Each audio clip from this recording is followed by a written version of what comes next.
好興講㗎嚇，人生不如意事十常八九，但係大家知唔知道有人真係做過統計，同一般人發覺一般人嘅人生唔係咁嘅喎，一般人嘅正常人生咧，如意嘅事、開開心心、愉愉快快有4、5成、5、6成嘅喎，係冇乜特別感覺嘅咧，有2、3成，即係你而家咁咧，係唯有係有1、2成係特別唔愉快嘅，咁即係話其實。人生不如意事係應該10常1、2嘅啫。點解1、2我哋成日會講到8、9咧？就係因為你個耳仔永遠令你淨係記住個不如意嘅1、2。你去飲有咩好食？你唔會記得啦。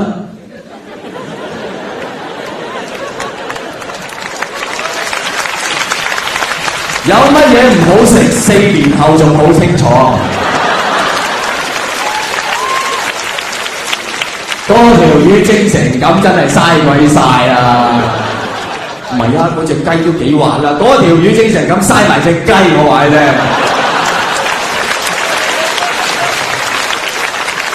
我唔係得罪講句，根本就係嘥埋個新娘啦！條魚蒸成咁。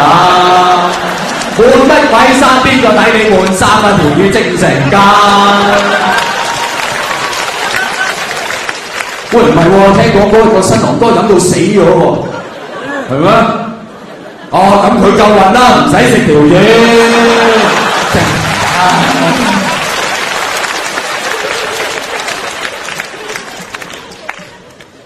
永遠記住啲唔開心。邊個最中意記住啲唔開心嘅嘢？母親，係咪？母親最錫嗰個一定係出咗事嘅。邊個令佢最掛心，佢就最錫嗰一個。所以如果你阿媽最錫你，你唔好開心，你一定係令到佢最唔開心。你諗下都得㗎啦。你今日去攞諾貝爾獎，你細佬偷嘢俾差佬拉咗。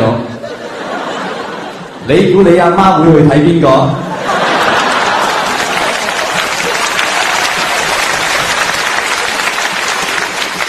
媽唔係啊，話我攞諾貝爾獎喎，攞諾貝爾獎好叻啊！你細佬啊，偷嘢啊！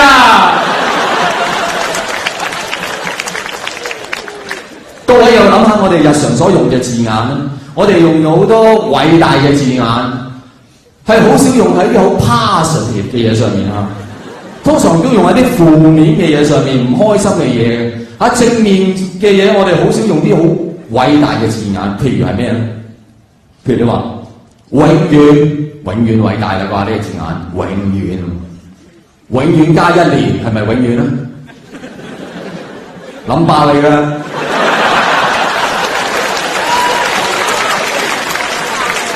永遠減1年係咪永遠啦？哇，好啩！呢啲諗爆嘢你就係偉大㗎啦！有幾可你可以用到個永遠呢個字喺正面嘅嘢度咧？你夠唔夠膽喺間餐廳度同阿 Mary 講 ？Mary， 我永遠愛你，不特止我行動上我要永遠同你食飯，永遠唔使你埋單。你講得出間餐廳唔使你埋單真係，送埋甜品俾你食添啊！你講唔出啦，係咪？你連阿 Mary， 你永遠請我食飯，我永遠俾貼士，你都講唔出，永遠好難用，係咪？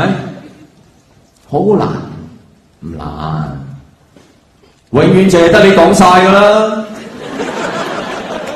係啊，我講嗰啲我永遠都係廢噏㗎啦。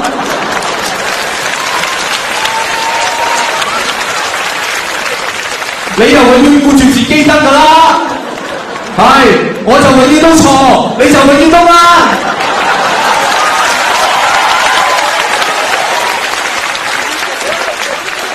好 smooth 㗎，用得好自如啊，好流利。另外一個字又係好偉大嘅，譬如話從來偉大啦啩，呢個字係咪啊？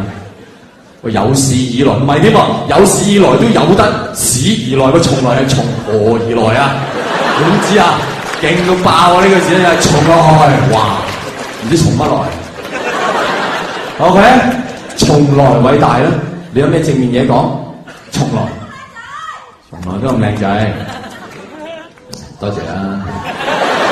得你一個認同嘅啫，大佬。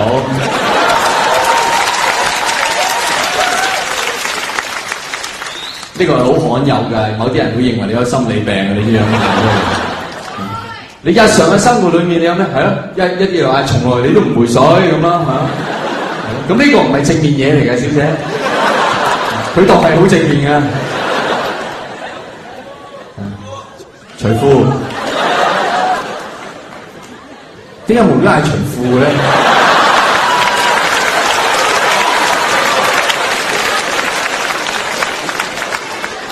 即係你唔係你呢啲係咪睇下讀者文摘嘅人，忽然之間睇到第18頁，買嚟睇睇龍虎門先，即可以咁樣嘅點解？你轉得咁快嘅，跟你唔到嘅喎。我啱啱想跟你龍虎門，你就睇過另一本龍虎乜添啊？咁我點跟你啊？死又唔記得自己講乜？我講起從來係，但我話俾你聽係。從來用喺壞嗰方面咧，要嚟鬧人咧就好好用啊！點解？因為從來其實係一個好確實嘅數目字嚟嘅。從來其實就係講緊第3次，即係如果一個人佢衰多過2次，衰到第3次，佢就從來都咁衰嘅。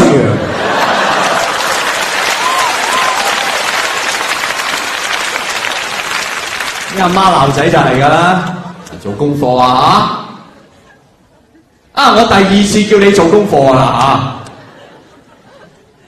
嚇！你從來都唔做功課喎！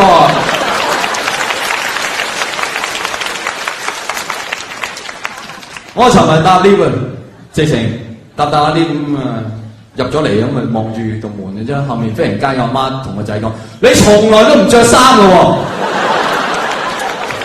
我望我頭都30幾嘅啦，條友，我唔敢望埋佢啊！天生雪人嚟啊，從來唔使着衫。